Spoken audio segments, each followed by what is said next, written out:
नमस्ते and hello everyone. आज हम लोग डिस्कस करेंगे इंडियन पॉलिटिकल थॉट, जिसमें सबसे पहले हम डिस्कस करेंगे आज मनु के बारे में। Let's begin with the introduction of Manu. Mentions of Manu begins with the Rig Veda, according to which Manu is progenitor of human race. According to Hindu belief, Manu's progeny is the human being. In a story given in Shatpat Brahman, it is told that when the entire creation was destroyed in the deluge, only Manu and his wife Shatrupa survived sitting in a boat. Human creation expanded through these two.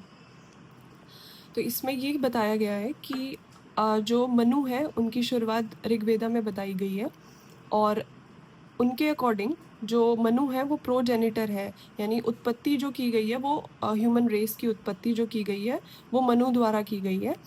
और शतपथ ब्राह्मण एक story है जिसमें बताया गया है कि सारी creation जब डिस्ट्रॉय हो चुकी थी, ख़त्म हो चुकी थी, तब सिर्फ मनु और उनकी वाइफ शत्रुपा बचे थे जो एक बोट पर बैठे हुए थे, और इनके दोनों के थ्रू ही आगे की जो क्रिएशन है वो एक्सपैंड हुई है। दस Manu described in Shatapatha Brahmana is considered to be the first man of creation, who according to the popular belief was the Manas Putra of Brahma.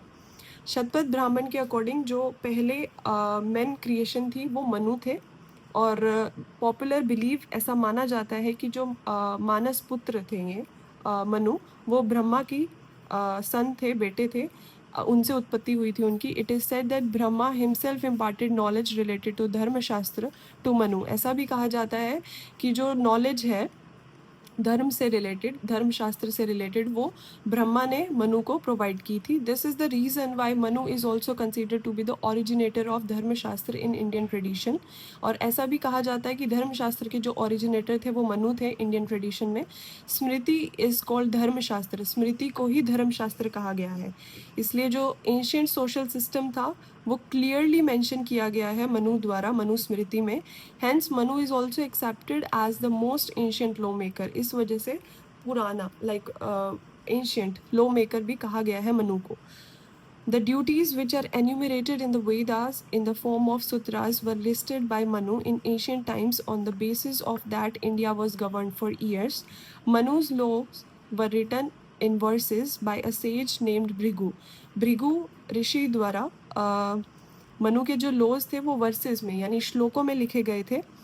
This book written in verses is currently available in the form of Manusmriti. ये जो श्लोकों में book लिखी गई है ये आज मनुस्मृति के फॉर्म में हमें अवेलेबल है। According to William Jones, the present text is about 1200 years before old before Christ. ऐसा माना जाता है कि जो विलियम जोन्स थे उन्होंने ये प्रेजेंट किया, जो टेक्स्ट है वो 1200 ईयर्स पुराने हैं, ओल्ड हैं, क्राइस्ट से पहले, before. According to Max Muller it is its composition period is 500 years after Christ. 500 years बाद का है क्राइस्ट का, मैक्स मुलर के अकॉर्डिंग इनका इसका कंपोजिशन। और only Motwani considered it to be the text of the epic era. उन्होंने ये बात बोली थी मोटवानी ने। मनुस्मृति हैज़ 2700 श्लोक। मनुस्मृति में 2700 श्लोक है और 12 चैप्टर्स हैं। नेक्स्ट हम लोग थोड़ा ब्रीफ में मनु के बारे में डिस्कस करेंगे इन पॉइंट्स। सबसे पहले हम मनुस्मृति में देखते हैं वर्ण सिस्टम की बात की गई है। वर्ण सिस्टम क्या होता है? वर्ण सिस्टम एक ऐसा सिस्टम है जिसमें सोसाइटी को 4 कास्ट में डिवाइड कर दिया जाता है। Manusmriti, again Manusmriti has 2700 versus, श्लोक है उसमें 2700 और 12 चैप्टर्स हैं। The beginning of creation is described in the first chapter. जो क्रिएशन की शुरुआत है, बिगिनिंग है, वो फर्स्ट चैप्टर में बताई गई है। After which the duties of the 4 varnas and the 4 ashrams are described, जिसमें उसके बाद फर्स्ट चैप्टर के बाद उसकी ड्यूटीज़ और 4 वर्णों के बारे में और 4 आश्रम के बारे में डिस्क्राइब किया हुआ है। The varna system as described in the Manusmriti is a social hierarchy that divides society into 4 main categories और वर्णास। एक ऐसी hierarchy है जो कि सोसाइटी को डिवाइड करती है 4 मेन कैटेगरीज में या वर्णों में। और ये वर्ण कौन से हैं? ब्राह्मण जो सबसे हाईएस्ट वर्ण बताया गया है, जिसमें प्रीस्ट होते हैं, स्कॉलर्स होते हैं, पंडित, scholars and teachers. They are responsible for preserving and interpreting sacred knowledge. ये हमें knowledge provide करने के लिए है। priest, scholar and teacher. Next is Kshatriya, दूसरा वर्ण जो है, that is warrior वर्ण, comprising ruler, administrator and warriors. They are responsible for protecting society and maintaining order. Society को बचाने के लिए और लॉ एंड ऑर्डर मेंटेन करने के लिए है क्षत्रिय. थर्ड इज वैश्या, द मर्चेंट वर्ण, कंप्राइजिंग ट्रेडर, व्यापार, merchants and artisans. They are responsible for managing economy and providing goods and services. इनकी जो ड्यूटी है, इनकी जो रिस्पॉन्सिबिलिटी है, वो इकोनॉमी को मैनेज करना है और गुड्स और सर्विसेज प्रोवाइड करना है. फोर्थ और आखिरी जो हमारा वर्ण है मनुस्मृति के according, that is Shudra, the lowest one, सबसे नीचा वर्ण कहा गया है, comprising labourers and service workers. They are responsible for supporting the other varnas and performing tasks that are considered impure or polluted. ये 4 वर्ण थे. देन ब्रह्मचर्य, ये जो है ब्रह्मचर्य, गृहस्थ और वानप्रस्थ और संन्यास, ये हमारे जो 4 है, ये मनुस्मृति में आश्रम बताए गए हैं. That is brahmacharya, that is student life जो कि हमारी 25 की एज तक होगी.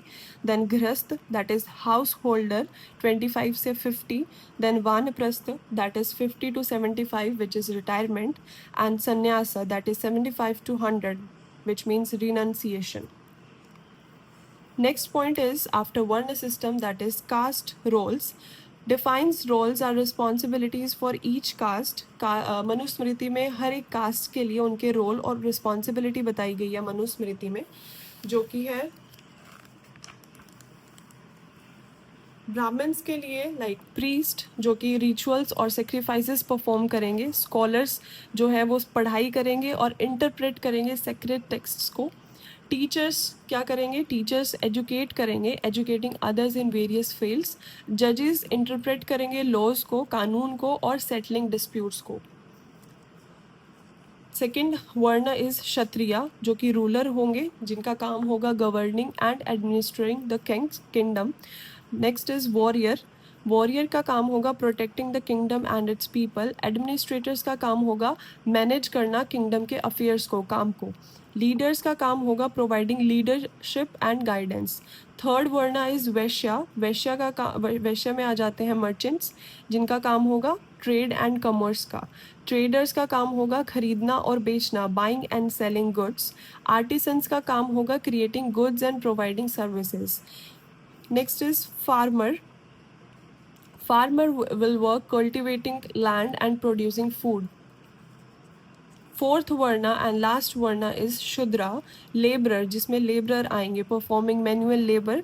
Service workers providing services to others. Artisans का काम होगा creating goods in providing services. Helpers का काम होगा assisting other in various tasks. These were the working the role of 4 varna system according to Manusmriti. Next point is law and punishment. Law and punishments में crime and punishment के बारे में मनुस्मृति में मनु ने बताया है. The text describes various crimes such as theft, चोर, murder and adultery and prescribes punishment. काफ़ी क्राइम्स के बारे में मनुस्मृति में मनु ने बताया है और उनकी पनिशमेंट्स भी बताई है, जैसे fines, imprisonment, jail and physical punishment. Next is caste based punishment. उन्होंने कास्ट बेस्ड पनिशमेंट की भी बात की है, जिसमें उन्होंने कहा है पनिशमेंट जो है कास्ट के बेस पर उन्होंने डिसाइड की है. That is caste of perpetrator and the victim. For example a Brahmin who commits a crime, अगर कोई ब्राह्मण कोई क्राइम करता है तो he may receive a lighter punishment, उसको कोई हल्की सी कोई पनिशमेंट दे दी जाएगी then the Shudra. Next is trial by ordeal. इसका मतलब है कुछ केसेस में the accused may be subjected to a trial by ordeal such as holding a hot iron, उसको गर्म आयरन पकड़ा दी जाएगी, या फिर स्विम अक्रॉस द रिवर, या फिर रिवर के अंदर घेर दिया जाएगा स्विम करने के लिए. अगर वो बचते हैं, if they survive they are considered innocent. This was the law and punishment by Manusmriti. Next point is role of women. Subordinate to men, उन्होंने जो औरतों का रोल बताया है मनुस्मृति में, उनका ये था subordinate to men, women are expected to be subordinate to men including their father, husband and son. Domestic duties, women's की डोमेस्टिक ड्यूटीज़ को ही उन्होंने बताया है। Women's primary responsibilities are domestic duties, की घर के काम, such as household chores, child care and managing household, घर को संभालना, बच्चों को संभालना और घर के काम करना, उन्होंने यही वुमेन का रोल बताया है। Next is marriage and family. Women's के लिए उन्होंने मैरिज और फैमिली को ही प्रायोरिटी दी है। Women are expected to marry and bear children with their primary role being to support their husbands and families, ताकि वो अपने हस्बैंड्स और फैमिलीज़ को सपोर्ट कर सके। उन्हें शादी करनी चाहिए और बच्चे पैदा करने चाहिए ताकि वो अपने बच्चे संभालें और घर संभालें और अपने हस्बैंड और फैमिली को अपने घर के संभालने से ही मैनेज करें। Limited rights. Women's rights are limited with restrictions on their ability to own property, inherent wealth and participate in public life. Manusmriti में मनु ने वुमेन्स को थोड़ी लिमिटेड राइट्स प्रोवाइड की हैं, दैट इज़ विद उन्होंने रिस्ट्रिक्शंस लगाए हैं on their ability to own property, कि वुमेन्स की अपनी प्रॉपर्टी नहीं होगी या वेल्थ नहीं होगी या फिर वो किसी पब्लिक लाइफ में पार्टिसिपेट नहीं करेंगी। लिमिटेड एजुकेशन, एजुकेशन पर भी लिमिट है, प्रॉपर्टी राइट्स पर भी लिमिट है, like no property rights, no public role, restriction on behaviour. Next point is spiritual and moral guidance, that is dharma and duty, emphasizes the importance of dharma. Dharma means duty and personal responsibility. Spiritual growth offers guidance on spiritual growth and self improvement. Morality and ethics, नैतिकता की बात की है उन्होंने। Provides moral and ethical teachings, उन्होंने धर्म और duty के बारे में एथिक्स की बात की है और पर्सनल रिस्पॉन्सिबिलिटी की बात की है स्पिरिचुअल और मॉरल गाइडेंस में। Next point is king's role. Manusmriti में किंग का रोल क्या बताया मनु ने? According to the description found in Manusmriti, God created king to save him from Matsya Nyaya. Matsya Nyaya is a big fish which is named as Matsya Nyaya, it is a big fish. King का जो role है मनुस्मृति में वो यही बताया गया है कि जो भगवान है उन्होंने किंग की उत्पत्ति की है, क्रिएट किया है उन्हें ताकि वो लोगों को बचा सकें, to save him from the Matsya Nyaya. Matsya Nyaya is a big fish. According to Manu the king is created by Indra. जो किंग है वो इंद्र द्वारा, वायु द्वारा, यम द्वारा, सूर्य, अग्नि और वरुण, इन टर्म्स के अकॉर्डिंग जो किंग है वो क्रिएट किए हुए हैं। Indra, Vayu that is air, Yama and Surya, Agni and Varuna, Chandrama and Kubera is to protect all living and non-living things born from the internal qualities of the original god. उनका ये मानना था कि जो किंग है वो इन सब चीज़ों से, इन टर्म्स से बने हुए हैं एंड ये इसलिए बने हैं ताकि वो लोगों को बचा सकें, लिविंग एंड नॉन लिविंग दोनों को। Therefore, the child king should not be insulted by assuming that he is a human being because he is a great god in the form of child. इसलिए ऐसा कहा गया है मनुस्मृति में कि जो एक चाइल्ड किंग है उसको कभी भी इंसल्ट नहीं करना चाहिए ऐसा समझकर कि ये ह्यूमन बीइंग है, but he is a creature by God. God ने उसे क्रिएट किया है in the form of child, जो कि किंग बनेगा या किंग है, child king. The king being created from various gods means that the powers of the gods are inherent in him और these qualities are expected in king. जो भी हमने पीछे टर्म्स पढ़ी थी वो सब भगवान है और उनके द्वारा जब ये किंग बनाया गया है तो वो ऑब्वियसली उसमें वो जो पावर है वो इनहेरेंट है किंग में, तो इस वजह से वो क्वालिटीज़ एक्सपेक्ट की जाती हैं उसमें ऑलरेडी किंग की। एंड ऐसा मनुस्मृति में कहा गया है कि किंग को एक रिस्पेक्टेबल स्टेटस प्रोवाइड है बिकॉज वो गॉड के द्वारा भेजे गए हैं मत्स्य न्याया से बचाने के लिए। Next point is property rights. Property rights is inherented by son. Property rights उन्होंने सन्स को दी है, that is male, with the eldest son, सबसे बड़े बेटे को, रिसीविंग अ लार्जर शेयर, बड़ा हिस्सा। Women do not have the right to inherit property, women's के पास उन्होंने कोई राइट नहीं दिया कि वो प्रॉपर्टी को इनहेरिट कर सके, but may receive maintenance and support from their husbands and sons, पर लेकिन वो लोग मेंटेनेंस और सपोर्ट कर सकती हैं अपने हस्बैंड्स का और सन्स का, पर लेकिन उनके पास कोई भी प्रॉपर्टी राइट नहीं है। Property can be owned by individuals, कोई भी व्यक्ति, फैमिली एंड कम्युनिटी प्रॉपर्टी को ओन कर सकती है, with the king having the ultimate authority over land ownership, जिसमें कि किंग की अल्टीमेट अथॉरिटी रहेगी। ओन तो कर सकते हैं बट लेकिन उस पर जो अथॉरिटी है, अल्टीमेट अथॉरिटी, वो किंग की रहेगी over land ownership. Next and last point in Manusmriti is social etiquette. Manusmriti में सोशल एटिकेट की बात की गई है, that is elders are to be respected for revered with younger individual showing difference to their elders, बड़ों के प्रति रिस्पेक्ट दिखाना। Social etiquette varies based on caste, अब यहाँ पर भी जो मनु है उन्होंने मनुस्मृति में कास्ट का अगेन लाइक बेस दिया है सोशल एटिकेट में भी, कि individuals expected to behave in accordance with their caste norms and custom, कि इंडिविजुअल को भी अपने कास्ट के अकॉर्डिंग ही बिहेव करना चाहिए।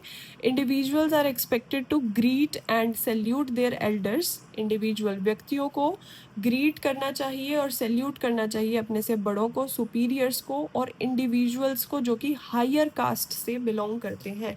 Dining etiquette is strict, sorry that's etiquette, dining etiquette is strict, उन्होंने डाइनिंग एटिकेट की बहुत लाइक स्ट्रिक्ट बात बोली है। With individuals expected to eat, जो व्यक्ति हैं वो खाना जब खाएंगे तो वो अपनी ही कास्ट के साथ खाएंगे, विद देयर ओन कास्ट, और अवॉइड करेंगे individuals of lower caste, like नीची जाति के साथ वाले लोगों के साथ खाने के लिए मनाही बताई है उन्होंने, और एक्सपेक्ट किया है कि जो खाना है वो हमेशा अपनी खुद की कास्ट, हायर कास्ट के लोगों के साथ ही खाना चाहिए, not with the lower caste people. ये जो था, ये मनुस्मृति के कुछ पॉइंट्स थे जिससे हमें थोड़ा बेस क्लियर हुआ है कि मनुस्मृति में क्या था। नेक्स्ट हम लोग डिस्कस करेंगे ओरिजिन ऑफ स्टेट और थ्योरी ऑफ स्टेट, या पॉलिटिकल आइडियाज़, या डिवाइन थ्योरी ऑफ स्टेट। तो इसको हम अपनी नेक्स्ट वीडियो में डिस्कस करेंगे, बिकॉज ये वीडियो ऑलरेडी बहुत लेंदी हो चुका है। Thank you very much. If किसी को कोई डाउट हो तो they can comment me down. Thank you, that's it.